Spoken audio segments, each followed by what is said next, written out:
नमस्कार साथियों, आप देख रहे हैं यूपी समाचार। यहाँ पर आपको 20 मिनट में यूपी की 50 बड़ी खबरें मिलेगी, तो वीडियो को पूरा जरूर देखें। आज की पहली खबर, केंद्र सरकार ने महंगाई भत्ता 2% बढ़ाकर 60% किया। सरकार ने केंद्रीय कर्मचारियों के महंगाई भत्ते और महंगाई राहत में 2% की बढ़ोतरी को मंजूरी दे दी है। सरकार ने DA 58% से बढ़कर 60% किया है। यह बढ़ोतरी 1 जनवरी 2026 से लागू होगी। इस फैसले से सरकार का सालाना 6,791 करोड़ रुपए का खर्च बढ़ेगा। इससे लगभग 50.5 लाख कर्मचारियों और 68.3 लाख पेंशनर्स को फायदा होगा।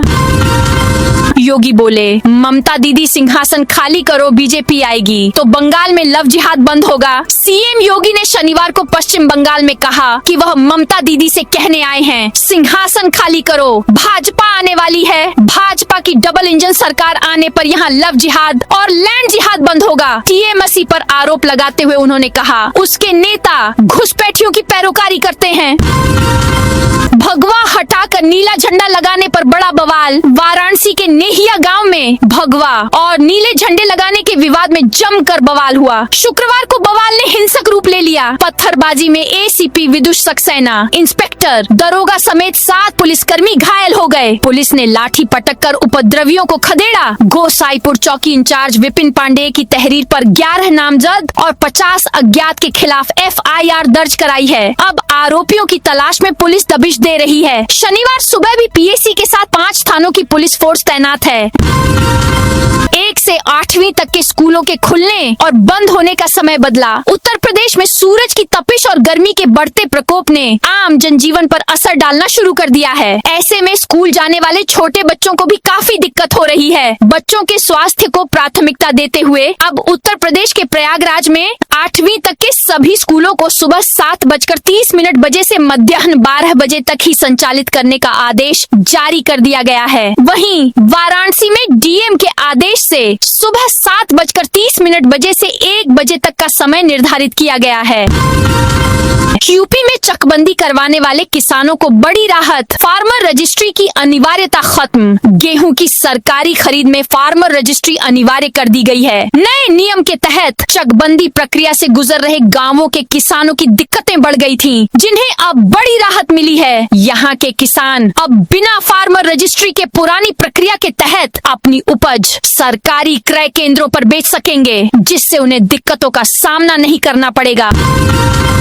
ईरान ने फिर बंद किया होर्मुज। अमेरिका पर लगाया समझौते के उल्लंघन का आरोप। ईरान ने होर्मुज जल मरुमध्य को फिर से खोलने के अपने फैसले को तुरंत पलट दिया है। शनिवार को इस अहम जलमार्ग पर फिर से पाबंदियां लगा दी गयीं, जब अमेरिका ने कहा कि इस कदम से उसकी नाकाबंदी खत्म नहीं होगी। ईरान की संयुक्त सैन्य कमांड ने शनिवार को कहा कि होर्मुज जल मरुमध्य पर नियंत्रण अपनी पिछली स्थिति में लौट आया है। उसने चेतावनी दी कि जब तक ईरानी बंदरगाहों पर अमेरिका की नाकेबंदी लागू रहेगी, तब तक जल मरुमध्य से आवाजाही को रोकता रहेगा। उत्तर प्रदेश के झांसी में जज और कोर्ट परिसर को धमकी भरी चिट्ठी मिली। इसे लेकर पुलिस अलर्ट पर है। जज और कोर्ट परिसर की सुरक्षा बढ़ा दी गई है। चिट्ठी भेजने वाले का पता लगाया जा रहा है। पुलिस का कहना है कि यह चिट्ठी न्यायालय परिसर के ही डाकघर से भेजी गई। यह किसी शरारती तत्व की हरकत लगती है। वायरल हो रही चिट्ठी में जज का नाम लेते हुए लिखा गया है, हमारी कौम के बेगुनाह लोगों को सजा सुनाकर घर तबाह कर दिए। चिट्ठी में कोर्ट परिसर को बम से उड़ाने की धमकी दी गई है। त्रिस्तरीय पंचायत चुनाव को लेकर बड़ा अपडेट। उत्तर प्रदेश त्रिस्तरीय पंचायत चुनाव की मतदाता सूची 22 अप्रैल की बजाय अब 10 जून को जारी होगी। प्रदेश में ग्राम प्रधानों का कार्यकाल 26 मई 2026 को खत्म हो रहा है। मतदाता सूची के अंतिम प्रकाशन की डेट बढ़ाए जाने के साथ ही माना जा रहा है कि यूपी में त्रिस्तरीय पंचायत चुनाव फिलहाल टल गए हैं। उत्तर प्रदेश में त्रिस्तरीय पंचायत चुनाव के लिए फाइनल वोटर लिस्ट पहले 22 अप्रैल को प्रकाशित होने वाली थी। अखिलेश ने जहां चाय पी, उस दुकान पर छापा। यूपी में फतेहपुर में एक चाय की दुकान पर फूड सेफ्टी विभाग ने छापेमारी की। चाय के सैंपल लेकर जांच के लिए भेज दिए। छापेमारी जिस दुकान पर की गई, वहां 2 महीने पहले सपा मुखिया अखिलेश यादव ने चाय पी थी। यही वजह है कि ये छापेमारी सोशल मीडिया पर वायरल हो गई। दुकान मालिक शेषमन यादव ने बताया, गुरुवार 16 अप्रैल को फूड सेफ्टी विभाग के अफसर और कर्मचारी आए। उन्होंने चाय के सैंपल लिए। पूछा कि एल्यूमिनियम के बर्तन में चाय क्यों बनाते हो। उन्होंने आरोप लगाया कि अखिलेश भैया के आने के बाद से ही परेशान किया जा रहा है, जीना मुश्किल कर दिया। एल्यूमिनियम के नहीं तो अब क्या सोने चांदी के बर्तन में चाय बनाएं? राम मंदिर में पुजारियों की संख्या बढ़ी। श्री राम जन्मभूमि तीर्थ क्षेत्र ट्रस्ट ने राम मंदिर में पूजा अर्चना व्यवस्था को और सुदृढ़ करते हुए पुजारियों की संख्या 20 से बढ़ाकर 22 कर दी है। ट्रस्ट ने 2 नए पुजारियों गिरधारी मिश्र और अनिल शुक्ला की नियुक्ति कर दी है, जो पहले ही 6 माह का प्रशिक्षण पूरा कर चुके हैं। ट्रस्ट ने अमावस्या और पूर्णिमा के आधार पर बदलने वाले रोस्टर के अनुसार पुजारियों की ड्यूटी तय की है। सुबह और शाम की 2 अलग अलग टोलियों में पुजारी सेवा देंगे, जिससे दर्शन पूजन व्यवस्था सुचारू बनी रहे। अक्षय तृतीया पर स्कूलों में अवकाश। 20 अप्रैल को हाथरस में 8वीं तक के सभी स्कूल रहेंगे बंद। अक्षय तृतीया का पर्व 20 अप्रैल को है। इसे लेकर हाथरस में अक्षय तृतीया के अवसर पर 20 अप्रैल को सभी स्कूलों और विभागीय कार्यालय में स्थानीय अवकाश घोषित किया गया है। जिला बेसिक शिक्षा अधिकारी ने यह घोषणा जिलाधिकारी के निर्देश पर की है। जिला बेसिक शिक्षा अधिकारी स्वाति भारती ने इस संबंध में जानकारी दी है। नोएडा में 203 संविदा कर्मियों का लाइसेंस निरस्त करने की तैयारी। नोएडा में श्रमिक के आंदोलन ने हिंसक रूप लिया। जांच के बाद करीब 203 संविदाकारों की पहचान की गई, जिनके श्रमिकों ने तोड़फोड़ की। पूरे आंदोलन में इन संविदाकारों की भूमिका संदिग्ध मिली। जिला प्रशासन ने स्पष्ट किया कि 24 कारखानों के 203 संविदाकारों के खिलाफ लाइसेंस निरस्तीकरण, धनराशि की वसूली एवं फर्म को ब्लैकलिस्ट में डालने की कार्रवाई की जा रही है। यही नहीं, श्रम कानूनों का पालन न करने और श्रमिकों को उनके हित से वंचित रखा गया। ऐसे में 1,16,05,067 की रकम श्रमिकों को भुगतान करने के लिए नोटिस जारी किया। यूपी में भीषण गर्मी पड़ रही है। पारा 45 डिग्री सेल्सियस के पार पहुंच गया। शनिवार सुबह से ज्यादातर जिलों में तेज धूप है, गर्म हवाएं चल रही हैं। शुक्रवार को बांदा का तापमान 45.4 डिग्री सेल्सियस रिकॉर्ड किया गया। यह पूरे देश में सबसे ज्यादा था। पिछले साल अप्रैल के आखिरी हफ्ते यानी 27 अप्रैल को पारा 45 डिग्री सेल्सियस के पार पहुंचा था। यानी इस बार 10 दिन पहले से ही गर्मी सख्त तेवर दिखाने लगी है। हालांकि पश्चिमी यूपी में शुक्रवार शाम मौसम बदल गया। नोएडा, गाजियाबाद, मेरठ और मुजफ्फरनगर में आंधी के साथ बारिश हुई। 20 अप्रैल को 5,000 उपभोक्ताओं की बिजली कटेगी। बुलंदशहर में 20 अप्रैल को 5,000 उपभोक्ताओं को 3 घंटे बिजली कटौती का सामना करना पड़ेगा। विद्युत नगरीय वितरण उपखंड द्वितीय बुलंदशहर के तहत 33/11 केवी विद्युत उपकेंद्र डीएम रोड पर अनुरक्षण कार्य के कारण यह शटडाउन रहेगा। यह बिजली कटौती सुबह 11 बजे से दोपहर 2 बजे तक प्रभावी रहेगी। इससे डीएम रोड, आवास विकास, काली नदी पुल के पास का क्षेत्र और उपकेंद्र से जुड़े अन्य सभी संबंधित क्षेत्रों में विद्युत आपूर्ति बाधित होगी। शंकराचार्य निश्चलानंद बोले, गो हत्या पर तत्काल प्रतिबंध लगे। वाराणसी में शंकराचार्य स्वामी निश्चलानंद सरस्वती ने कहा, अदूरदर्शी राजनीति के कारण सनातन धर्म के मान बिंदुओं की रक्षा नहीं हो पा रही है। उन्होंने कहा, जो नेता पहले किसी राज्य के मुख्यमंत्री रहते हुए तत्कालीन प्रधानमंत्री मनमोहन सिंह से देश भर में गो हत्या पर तत्काल प्रतिबंध लगाने की मांग करते थे, वही प्रधानमंत्री बनने के बाद गौ रक्षकों के लिए गुंडे शब्द का प्रयोग करते नजर आते हैं। ऐसी राजनीतिक दोहरापन राष्ट्र और धर्म दोनों के लिए हानिकारक है। अलीगढ़ मुस्लिम विश्वविद्यालय में युवकों की दबंगई देखने को मिली है। यहाँ दोस्त से मिलने आए अमरोहा के एक डॉक्टर को लड़कों ने घेर लिया। आरोप है कि विरोध करने पर उसकी वीडियो बनाने लगे। धमकी देते हुए बोले कि एएमयू मिनी पाकिस्तान है, तुझे काट कर दफना देंगे। बाद में जबरन उसे उठाकर प्रॉक्टर ऑफिस में ले जाया गया। सूचना पर पहुंची पुलिस ने उसे बचाया और कैंपस के बाहर छोड़ा। मामले में पुलिस ने 30 अज्ञात के खिलाफ मुकदमा दर्ज किया है।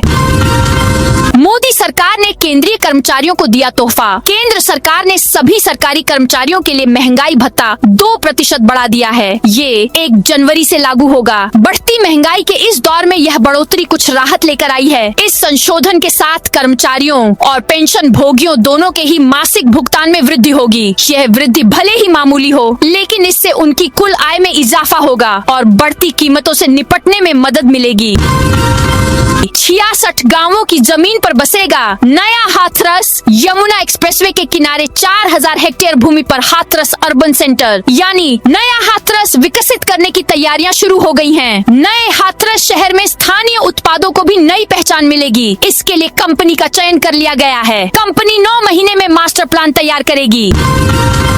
लखनऊ कानपुर एक्सप्रेसवे का उद्घाटन पीएम मोदी करेंगे। लखनऊ कानपुर एक्सप्रेसवे का उद्घाटन 15 मई के बाद प्रधानमंत्री मोदी किसी भी दिन कर सकते हैं। उद्घाटन में प्रधानमंत्री के अलावा रक्षा मंत्री राजनाथ सिंह और मुख्यमंत्री योगी आदित्यनाथ भी शामिल रहेंगे। वहीं बताया जा रहा है कि इस एक्सप्रेसवे का सफर यात्रियों की जेब ढीली हो सकती है। National highway authority of India ने इस मार्ग का टोल तय कर दिया है, जिसमें कार के लिए एक तरफ का न्यूनतम शुल्क 275 रूपए रखा गया है। ऐसे में शताब्दी, तेजस और वंदे भारत जैसी तेज रफ्तार ट्रेनें यात्रियों के लिए सस्ता और सुविधाजनक विकल्प हो सकती हैं।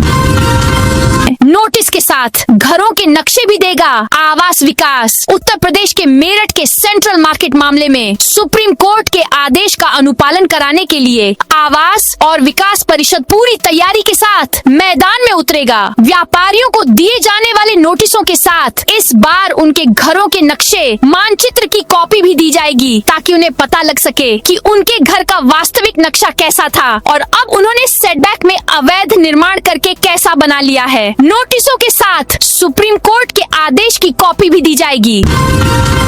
अयोध्या के 346 ग्राम पंचायतों में बनेंगी डिजिटल लाइब्रेरी। ग्रामीण क्षेत्रों में शिक्षा को सशक्त बनाने की दिशा में एक महत्वपूर्ण पहल के तहत 11 विकास खंडों की 346 ग्राम पंचायतों में डिजिटल लाइब्रेरी स्थापित की जा रही है। यह पहल विशेष रूप से गांवों के बच्चों और युवाओं को बेहतर शैक्षणिक वातावरण उपलब्ध कराने के उद्देश्य से शुरू की गई है, ताकि वे आधुनिक संसाधनों के साथ पढ़ाई कर सकें और प्रतियोगी परीक्षाओं की तैयारी में भी लाभ उठा सकें।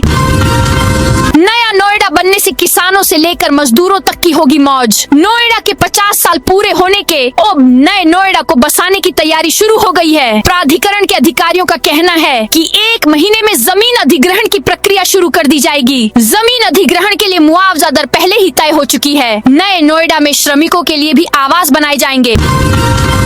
अपर्णा यादव ने जलाया सपा का झंडा। संसद में महिला आरक्षण बिल, नारी शक्ति वंदन अधिनियम गिरने के बाद उत्तर प्रदेश की राजनीति में सरगर्मी बढ़ गई है। लखनऊ में भाजपा नेता और राज्य महिला आयोग की उपाध्यक्ष अपर्णा यादव द्वारा समाजवादी पार्टी का झंडा और अखिलेश यादव की तस्वीर जलाने पर सपा के वरिष्ठ नेता व पूर्व मंत्री अरविंद सिंह गोप ने कड़ी प्रतिक्रिया दी है। उन्होंने इस कृत्य को लोकतंत्र का अपमान और भाजपा की सोची समझी साजिश बताया है।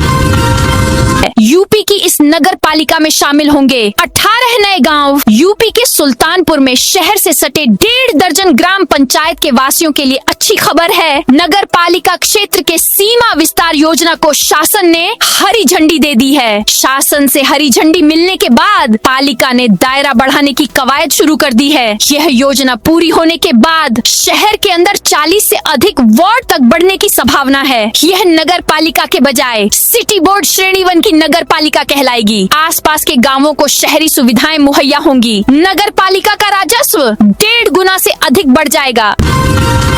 शाहजहांपुर में 40 लाउडस्पीकर उतारे गए। शाहजहांपुर पुलिस ने धार्मिक स्थलों पर लगे लाउडस्पीकरों की जांच के लिए एक विशेष अभियान चलाया। इस दौरान जिले भर के 239 धार्मिक स्थलों का निरीक्षण किया गया और आपसी सहमति से 40 लाउडस्पीकर हटाए गए। पुलिस ने सभी से अपील की है कि धार्मिक स्थलों पर मानक से अधिक लाउडस्पीकर न लगाएं। इटावा में बीहड़ वाले सैयद बाबा मजार पर फैसला। इटावा के बीहड़ क्षेत्र में स्थित सैयद बाबा मजार को लेकर वन विभाग की अदालत ने करीब 2 माह की सुनवाई के बाद फैसला सुनाया। न्यायालय ने मजार को आरक्षित वन भूमि पर अवैध कब्जा मानते हुए बेदखली के आदेश दिए। पक्षकार मजार के पुराने होने का दावा तो करते रहे, लेकिन इसके समर्थन में कोई ठोस साक्ष्य पेश नहीं कर सके।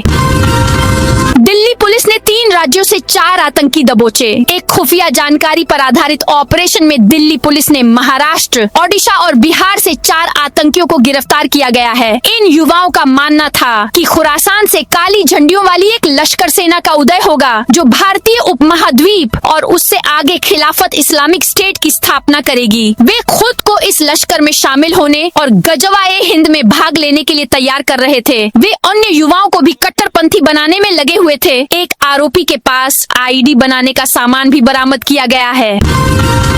सोनभद्र में गर्मी पर स्वास्थ्य विभाग की एडवाइजरी। सोनभद्र में बढ़ते तापमान और भीषण गर्मी को देखते हुए स्वास्थ्य विभाग ने 19 अप्रैल से 31 मई तक विशेष सतर्कता बरतने की एडवाइजरी जारी की है। मुख्य चिकित्साधिकारी डॉक्टर P.K.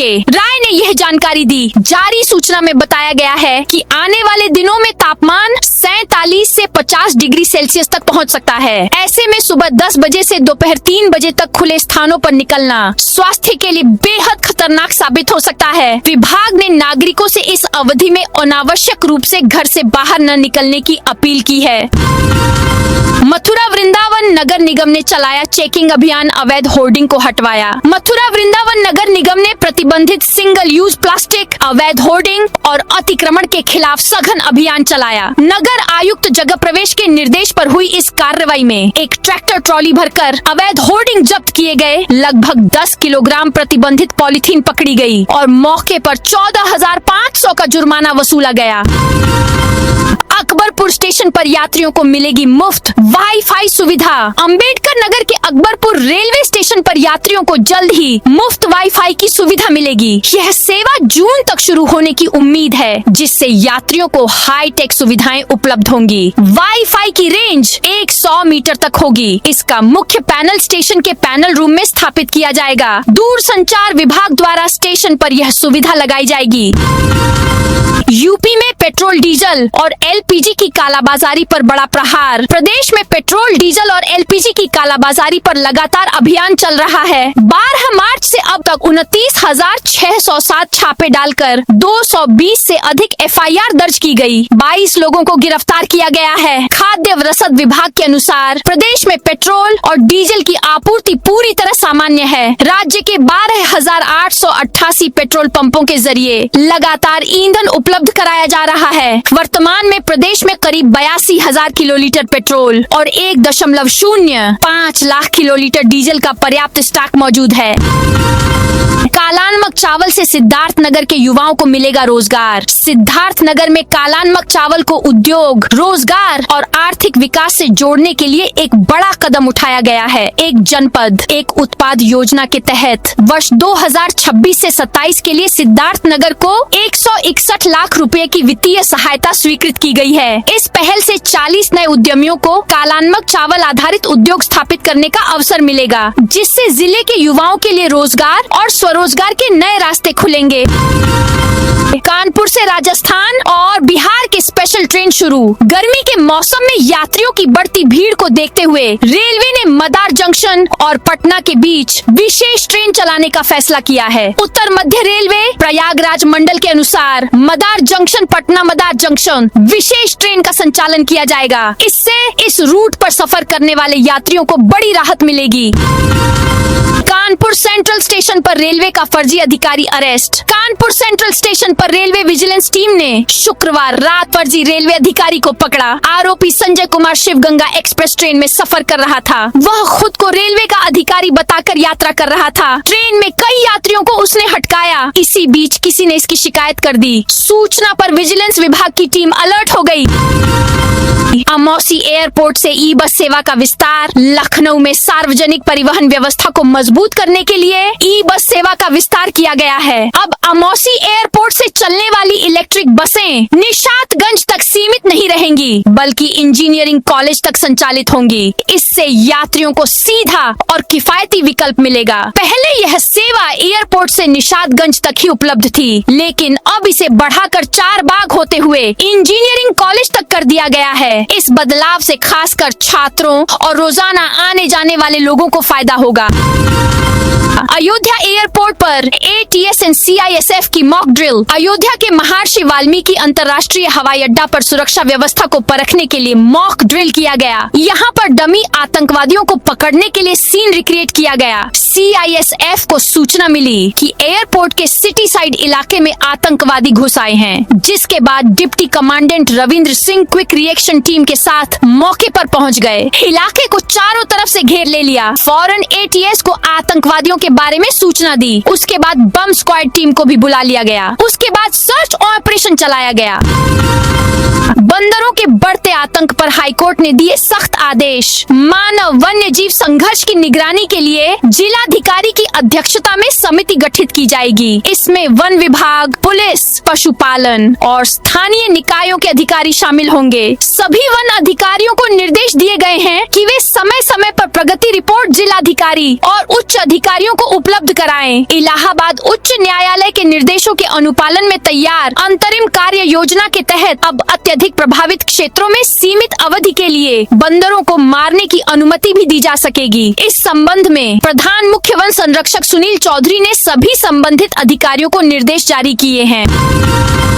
अखिलेश के मंदिर दर्शन पर गंगाजल से धोने का विवाद। समाजवादी पार्टी के राष्ट्रीय अध्यक्ष और कन्नौज सांसद अखिलेश यादव ने संसद में एक मंदिर के शुद्धिकरण का मुद्दा उठाया है। उन्होंने आरोप लगाया कि कन्नौज में उनके एक मंदिर दौरे के बाद उसे गंगा जल से धोया गया था। इस मामले पर उन्होंने भाजपा से जवाब मांगा, जिसके बाद कन्नौज के पूर्व भाजपा सांसद सुब्रत पाठक ने एक वीडियो जारी कर पलटवार किया है। यह घटनाक्रम लोकसभा में महिला आरक्षण विधेयक पर विशेषज्ञता सत्र के दौरान हुआ। भाजपा सांसद निशिकांत दुबे द्वारा मर्यादा और शुचिता पर एक श्लोक पढ़े जाने के बाद अखिलेश यादव ने सवाल किया कि उनके कन्नौज के एक मंदिर में जाने के बाद उसे गंगा जल से क्यों धुलवाया गया। बलिया में होगा चंद्रशेखर हाफ मैराथन। बलिया में पूर्व प्रधानमंत्री चंद्रशेखर की स्मृति में आयोजित होने वाले 7वें चंद्रशेखर हाफ मैराथन के लिए बड़ी संख्या में विदेशी धावक पहुंच गए हैं। रविवार को होने वाली इस दौड़ में भाग लेने के लिए केन्या और इथियोपिया से आए दर्जन भर धावकों ने शनिवार को अपना पंजीकरण कराया। हिमंता बोले, ममता ने वोट के लिए जमीन बांग्लादेशियों को बेची। असम CM हिमंत बिस्वा शर्मा ने आरोप लगाया कि ममता बनर्जी ने वोटों के लिए बंगाल की जमीन बांग्लादेशी मुसलमानों को बेच दी है। कलिम्पोंग में एक रैली के दौरान हिमंता ने कहा कि जब से ममता CM बनी है, उन्होंने पूरे बंगाल को बर्बाद कर दिया है। उन्हें सत्ता से हटाना होगा, वरना हम बंगाल खो देंगे। इधर बंगाल के उलुबेरिया में चुनावी रैली में ममता बनर्जी ने कहा कि BJP का पतन कल से शुरू हो गया है। हम पिछले कई दशकों से महिलाओं के आरक्षण के मुद्दे की वकालत करते आ रहे हैं। यह महिलाओं के आरक्षण का बिल नहीं था, बल्कि इसका संबंध परिसीमन से था, इसलिए हमने इसका विरोध किया। तो दोस्तों, यह थी आज उत्तर प्रदेश के सभी जिलों की दिन भर की ताजा और बड़ी खबरें।